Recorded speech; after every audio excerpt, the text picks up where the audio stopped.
When I returned home from finishing my business trip, the key to the house wouldn't open. I hurriedly asked my husband through the intercom, "Dylan, why won't the house key work?" "Oh, I changed the locks." "What? Why would you do that?" I stood there in shock, and my husband spoke coldly. "You know why, right? We can't cause any more trouble in the neighborhood, so go somewhere else quickly." And then, the sound abruptly cut off. I pressed the intercom several times, but it seemed like my husband had turned it off. It remained silent. Then, I received a message from my husband on WhatsApp. "I don't need a wife who uses business trips as an excuse to slack off on household chores. Sleep outside until you reflect on your actions." The moment I saw that, I felt my body tremble with anger. He leaves all the housework to me, and then he talks like this just because I went on a business trip? I don't need a husband like this anymore. After this, my foolish husband will face hell. My name is Abigail, a 32-year-old working wife. I originally liked fashion and worked as a stylist for fashion magazines. Due to my lifelong passion for fashion, my outfits have gained popularity to the extent that magazines have featured special articles on them. My social media followers include tens and thousands of fans, including popular models, who specifically request to wear only the outfits coordinated by me, saying, "I only want to wear what Abigail has coordinated." My job was fulfilling and enjoyable.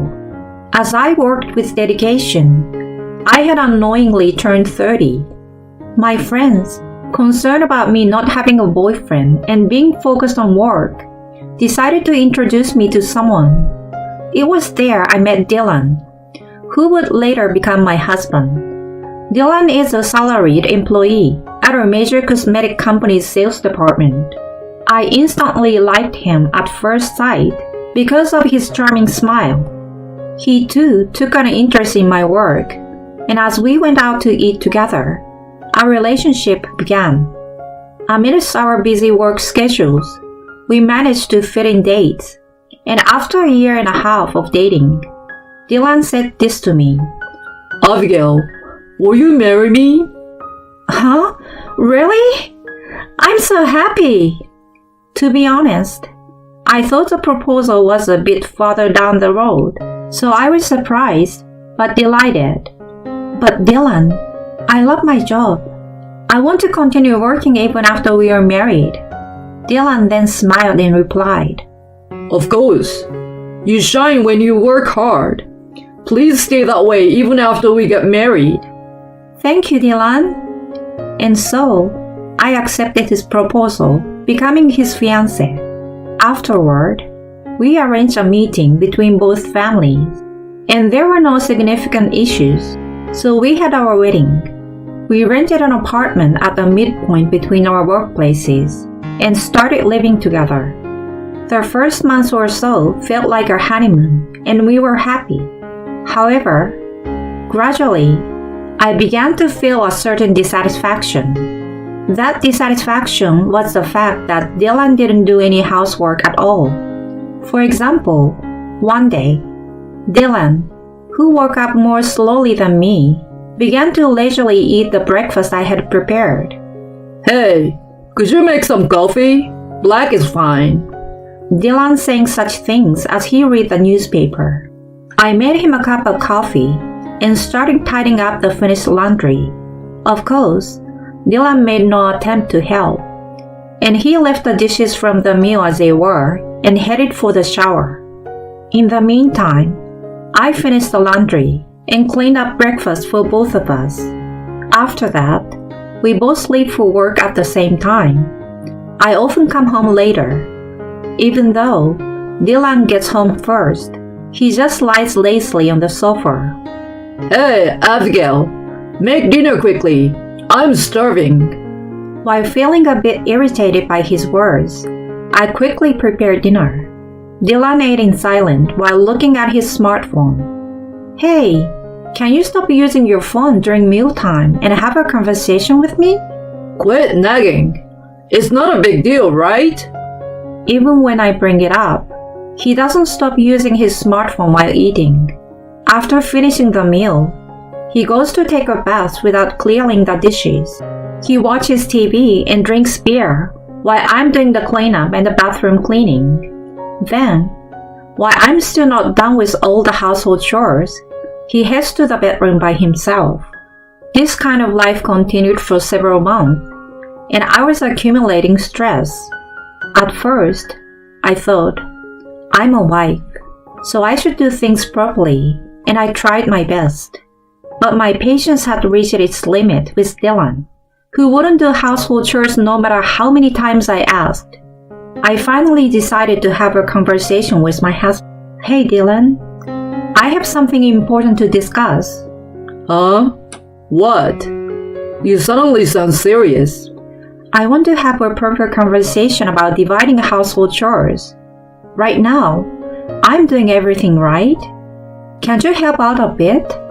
Dylan then responded with a surprised expression. Huh? Dividing household chores? Are you telling me to do housework? Yeah, wouldn't it be nice if you could help a bit? What are you talking about? After getting married, isn't housework entirely the wife's job? I've never heard of making the husband do it. Dylan delivered this outdated statement with a straight face, and I responded with frustration. That's something from a bygone era. I'm working too, and in a dual-income household, it's common to share responsibility. But my mom did everything. That's because your mom was a housemaker, right? Times and the situations have changed. Besides, you said it's okay for me to keep working, right? If that's the case, can you help out with the housework? At that point, Dylan must have given me a fierce look. Work and household chores are not related, right? Anyway, that's a woman's job. Huh? I will never do household chores. It's not something a man should do. You are saying such old-fashioned things again. I don't care. I won't do it anyway. You continue taking care of me, as you always have, got it? With that, Dylan quickly went to take a bath. I was alone with my head in my hands. Since then, I've been busier than ever with my publication, thinking that this situation wasn't sustainable for managing household chores. I decided to consult a busy colleague who was in a similar situation. They informed me we use a housekeeping service. Upon inquiring further, I learned that this service not only handles cleaning and laundry, they are willing to cook and prepare food for you. I thought this was a good idea and promptly told Dylan about it. Hey Dylan, I'm thinking of hiring a housekeeping service. When I told him that, Dylan made a suspicious face. What's that? Well, you see, I explained the details and cost of the service. With our income, it's not an unreasonable expense, or so I thought. I thought for sure he'd agree, but... Absolutely not. Huh? I don't want stranger in the house, and it's waste of money, isn't it? Just keep doing everything like before. But I have a publication coming up, and I'm busy. That's not relevant. You should keep doing the housework perfectly as you always have. Just because you're busy doesn't mean I will tolerate slacking off. Dylan said it forcefully, glaring at me. I could only stand in shock. Around that time, that Dylan started coming home late, saying he was getting busier at work. That's never happened before. He claimed he was working late every day, and even working on weekends. Our precious time as a couple disappeared, and we continued to lead separate lives. Despite this, I had to keep the house perfectly. While working, I couldn't help but sigh. Zoe, my close friend and a model, curiously asked what was wrong. Abigail, what's wrong? Why do you look so down? Oh, sorry. I've been a little troubled. I'll listen. How about going out for dinner today? On that day, it seems that Dylan was working overtime, so I accepted Zoe's invitation. We went out for a meal, and I couldn't help but vent about Dylan. What? Isn't that terrible? It's like being treated as a servant. Zoe, after hearing my story, got angry, as if it were her own problem. Just having someone listen to me made my heart feel lighter, I realized. At this rate, won't it affect your work? I have always wanted to work with you, Abigail. Zoe expressed her concern, saying she wanted to work with me. Thank you. I really want to focus on my work. If you ever feel like escaping, feel free to come to my place anytime. I will be there to support you. Zoe said this and shared her home address, which was in a luxury high-rise. Our relationship started with work, but now Zoe was like a close friend in both our professional and personal lives. I genuinely appreciated her. After some time had passed, I was assigned to go on a business trip for an event. I informed Dylan, who returned home late. Dylan, I'm going on a 3-day business trip soon. Huh? A business trip? Yes. While I'm away, I will ask you to take care of the things at home. Upon saying this, Dylan furrowed his eyebrows and began to get angry. Am I supposed to allow such a selfish request? What am I supposed to do about housework while you're gone? Well, there's no choice but for you to do it yourself. It's just 3 days, right? I don't want to do housework. Dylan behaved like a child, and I sighed. How about we hire a professional housekeeper this time? What? You want me to let a stranger into our home? As Dylan began to speak, his expression changed suddenly. Dylan? Well, alright, I guess. I will let you hire someone while you're on your business trip. For some reason, Dylan started to smirk, and I found it puzzling. However, you will have to cover the cost of the housekeeper during that time, understood? If that's what it takes for you to agree, Dylan. So it was decided that I would go on a business trip, and during that time, we would hire a housekeeping service. However, I couldn't help but feel uneasy about Dylan's sudden change of heart. Perhaps there was a hidden reason for his recent late returns, or maybe not. While pondering these thoughts, I secretly installed security surveillance cameras at home without Dylan's knowledge. 1 week later, I set off on my business trip. I was busy with work during my time away, and 3 days passed quickly. I bought a souvenir for Dylan and returned home at night, trying to insert the key into the lock. However, for some reason, the key wouldn't turn. No matter how many times I tried, the key wouldn't open the door. Panicked, I pressed the intercom, and Dylan answered. Who is it? It's me. Why isn't the house key working? Oh, I changed the locks. What? Why would you do that? I stood there in shock, and Dylan spoke coldly. You know why, right? You should leave quickly. We don't want to cause a disturbance in the neighborhood. Then, the audio abruptly cut off. I pressed the intercom multiple times, but my husband either turned it off and it wouldn't ring at all. Then, I received a message from Dylan. I don't want a wife who skips housework on the excuse that she's on a business trip. You will be sleeping outdoors until you are sorry. The moment I saw it, I knew I was shaking with rage. You throw all the housework at me, but you say this just because I went on a business trip? I don't want this kind of husband anymore. I turned around silently, grabbed my suitcase, and hailed a taxi. While on the move, I checked the real-time footage from the surveillance cameras I had set up at home. There, I saw the worst scenario I had expected in some corner of my heart. Dylan sitting on our couch, laughing and fooling around with an unfamiliar woman. I successfully drove away that terrible wife. She didn't even notice you were at home. She's a complete idiot.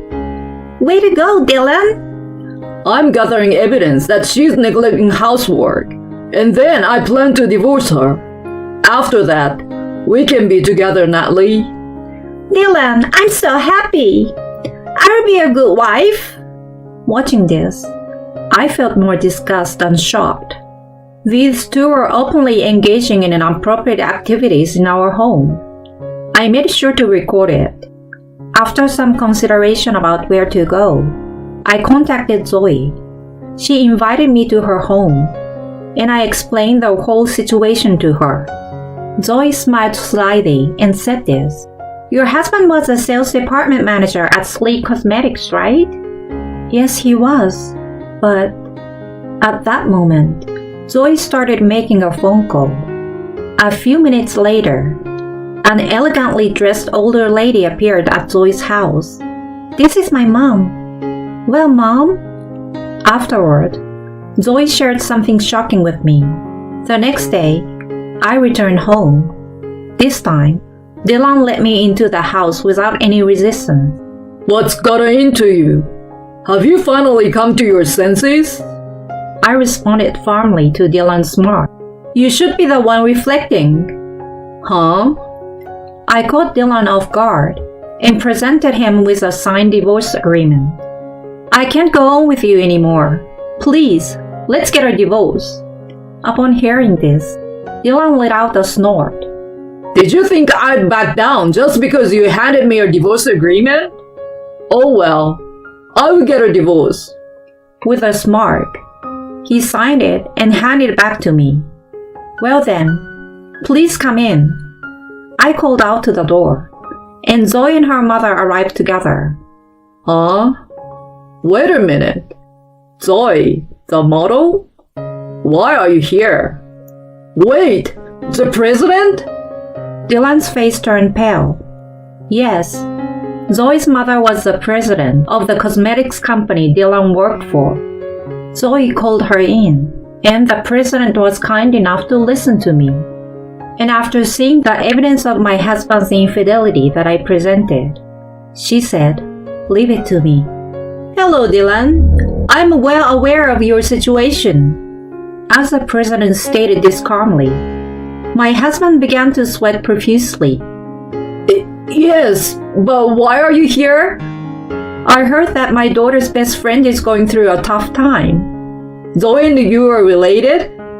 This fact wasn't publicly known, and I also learned of it for the first time yesterday. Dylan shrank in front of the president. By the way, Dylan, I received a report from someone in the sales department. Oh, it seems you have an unusual relationship with Natalie, who works in the same sales department. There have been days when you both go out together for work and don't return? The president questioned Dylan in a matter-of-fact tone. Dylan began to explain himself nervously. I swear, it's baseless. There's no relationship between her and me. Besides, I have a wife. Is Natalie this person? I played the video of the two engaging in questionable activities that I had recorded. The unbearable sounds echoed through the room. What? Why do you have this? Stop it! Stop it! Dylan made a fierce attempt to snatch my phone from me. Zoe swiftly delivered a sharp chop to his arm. Ah, it hurts! You know, I've done martial arts too, despite my appearance. I'll be your opponent. As Dylan tearfully looked up at Zoe, who was smirking, the president interjected. Regardless, there is evidence of your stay at the lodging in the GPS history of the company car. Well, both you and Natalie will face some consequences, I suppose. What? That's a problem. Utah is a nice place for your relocation, isn't it? Show your skills in the rural area. That's... Seeing that the president's stance remained firm, Dylan turned to me desperately. Abigail, please forgive me. I will be a better husband from now on. Please put in a good word with the president. What will happen to me if I get transferred? I pushed Dylan away with all my strength and yelled, "You're so noisy! You haven't done anything for me at all! Get ready to pay alimony, you scumbag!" Leaving Dylan covered in tears and snot behind, we walked away from the scene. Later, my divorce from Dylan was finalized. I was able to obtain $20,000 in alimony for his infidelity and a significant share of the property. I also claimed $13,000 in alimony from Natalie, his affair partner, who seems to break up with him after leaving her job. Dylan was transferred to a remote location, as per Zoe's mother's orders. He is now working in a faraway place with people whispering about him. He probably won't be able to return to his previous elite career path. On the other hand, I have returned to the single life, and I'm living comfortably. My book has been successfully published, and it's selling well. Zoe and I maintain a close relationship both in work and private life. Lately, we've even been having meals with the company president who supported us. I want to continue working positively while expressing gratitude to my best friend and her mother.